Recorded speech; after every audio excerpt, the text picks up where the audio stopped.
아유, 참 무거운 마음으로 기차 수첩 넘어가야겠네요. 뭐 가지고 오셨어요? 가볍게 시작을 해볼까요? 4월 14일 짜장면 데이라고 흔히 부르는 블랙데이였습니다. 짜장면 드셨어요?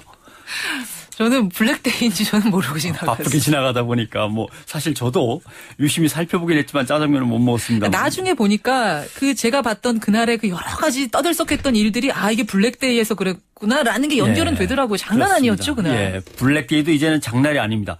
이번 블랙데이에는 중국 식당 철가방을 종이박스 모형으로 제작해서 인스턴트 짜장라면 제품을 거기에 넣고 철가방 세트로 판매도 하더군요.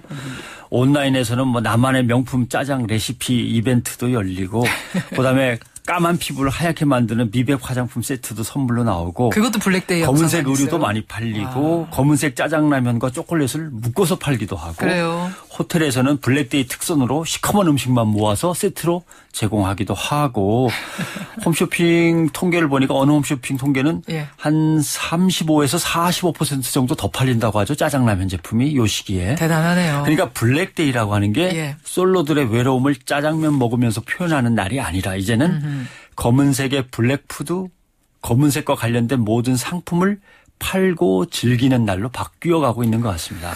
그러니까 이게 뭐 4월 14일 블랙데이뿐만 아니라 지금 참 별의별 기념일이 넘칩니다. 네, 뭐 삼겹살데이, 3월 3일, 빼빼로데이, 11월 11일 정도는 아시겠죠? 알죠. 제가 쭉 읽어볼까요? 그냥 키스데이, 실버데이, 그린데이, 포토데이, 모자데이, 천사데이, 와인데이, 손수건데이, 잠깐만, 통화데이. 손수건데이는 뭐예요? 손수건 주고받는 날인가 봐요. 아무튼 통화데이, 통화 마음대로 해라. 애플데이, 할로윈데이 이거 왜 우리가 지키는지 모르겠고 껌데이, 무비데이, 머플러데이, 허그데이, 머니데이 이건 돈 주는 날인가 보죠. 머니데이도 있네요. 뭐. 정말 많네요. 아마 이거 조사하신 것 외에 더 있을 거예요. 그럼요. 이건 제가 있죠. 주로 14일 날 걸리는 것만 위주로 해서 조사한 거고요. 몇 가지 더 있습니다만. 생전 처음 듣는 것도 많은데 어쨌든 저는 뭔가 공통점은 보이네요. 보이죠? 예. 젊은이들이 재기발랄하게 만들어낸 건 사실인데 뭔가 젊은이들도 일상이 잘 풀리지 않고 답답하고 즐겁고 편하지만은 않아서 이런 날을 만드는 특징이 조금 있어요. 그다음에 혼자서는 정말 보내지 않고 둘이나 여럿이 보내는 게 특징입니다.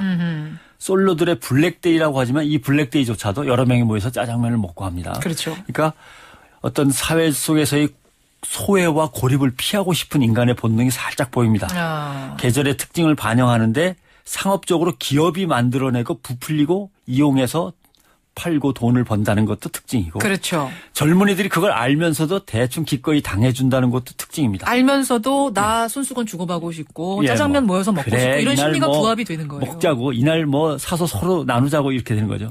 나이 지긋한 사람들도 돈 쓰는 맛 때문인지 재미 때문인지는 모르지만 어정쩡하게 따라한다는 것도 특징이고.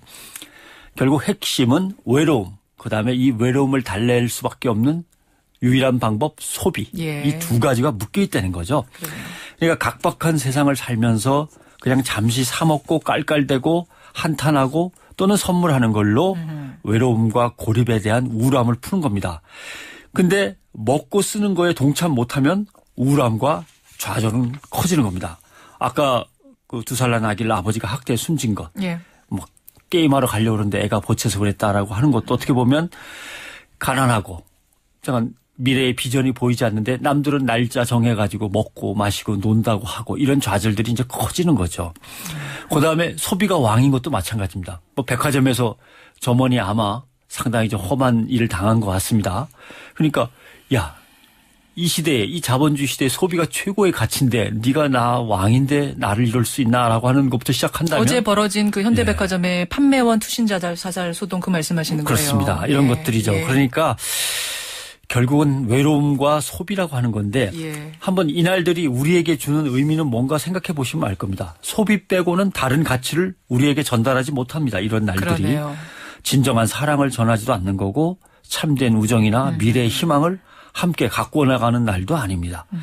사실은 사회 전체로 보면 이런 날들이 쭉 이어진다는 게 정말 서글픈 날들이에요. 서글프죠. 실버데이면 어른을 공경하는 날인 줄 알았어요. 그게 아니고 은가락지를 선물하는 날이래요. 아, 그래요? 실버데이가 어르신들하고는 상관없는 날이에요. 그린데이가 있다 그래갖고 환경과 생태계를 생각하는 날이구나 했더니 그게 아니고 등산복 사 입고 산에 가는 날.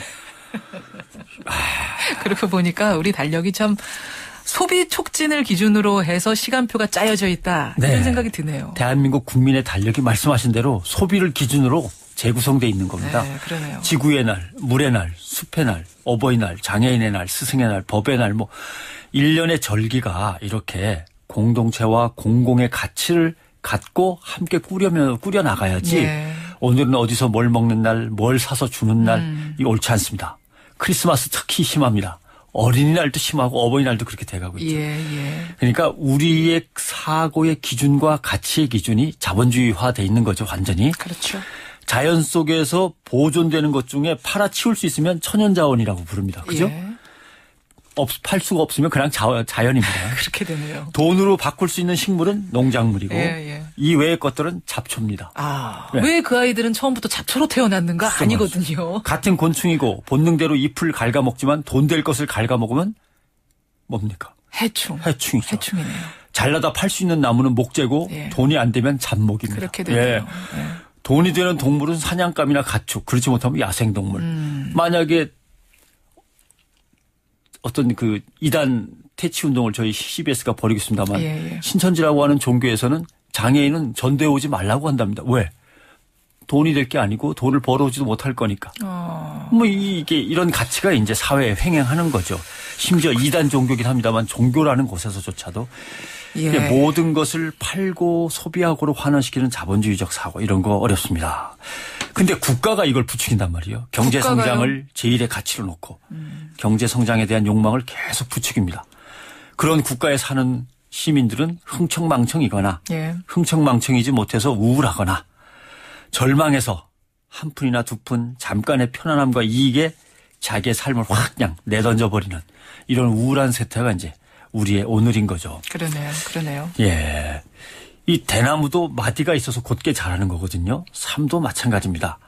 예를 들면 한 해를 끝날 때는 한 해를 겸허히 돌아보고 시작할 때는 새해를 경건하게 맞고 예. 봄날 따뜻한 봄날이 돌아온 게 감사하고 뭐 이렇게 예. 이어져야 되고 어버이날, 어린이날, 스승의 날, 뭐 법의 날, 지구의 날 이런 날들이 서로 진지하게 공유가 돼야 되는데 선물로 그 가치를 평가하는 것이에요. 예. 그리고 잘 사는 사람들만 흥청망청하고 예. 거기에 또 손님이 왕이죠 하면서 들러붙는 그런 날로 바뀌면 안 되는 거죠. 그렇죠. 20일이 장애인의 날입니다. 25일은 법의 날. 그러네요. 저 한번 어떻게 지나는지 지켜보려고 합니다. 광화문 지하부도에서 장애인 차별 철폐를 호소하는 농성이 예. 600일하고도 오늘 나흘째 지나갑니다. 정부와 사회가 귀를 기울이지 않으면 1000일, 3000일 이어질 거예요. 이 인간의 존엄이 소리치는데 아무도 귀 기울이지 않습니다. 법의 날 25일입니다. 국가 권력이 법 질서를 자기가 유린합니다. 선거 다가오니까 적당히 사과만 발표하고 넘어가려고 합니다. 뼈를 깎는 반성을 한다고 하는데 자기 뼈를 자기가 깎겠어요? 못 깎습니다. 그러게요. 예. 아무튼 특검, 국정감사, 국정원법 새로 만들고 해야 뼈를 깎는 거죠. 아무튼 이 나라의 법 질서를 바로 세우기 위해서 법의 날에 무슨 일이 벌어지는지 지켜보죠. 봐야겠습니다. 변상욱 대기자 수고하셨습니다. 고맙습니다.